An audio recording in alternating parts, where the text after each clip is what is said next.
வணக்கம். உளவியல் வேலைவாய்ப்பு 1.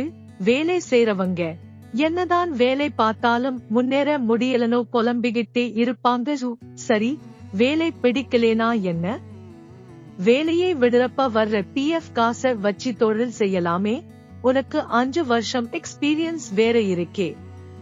அதுக்கு மொக்க காரணம் சொல்வாங்க. அதற்கெல்லாம் வழிகாட்டி தேவை. கல்யாண வயசு, அது இது நுயு. எவ்வளோ வேலை பார்த்தாலும் அதே சம்பளம் தானே கிடைக்க போகுது.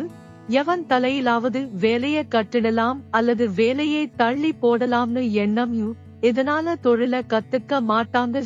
முதலாளி கிட்ட வாங்குற சம்பளத்திற்கே சரிவர வேலை பார்ப்பது கிடையாது. நாளை தொழிலில் வாடிக்கையாளர்களுக்கு எப்படி வேலை செய்வாங்க? இப்படிக்கு மணிகண்டன்.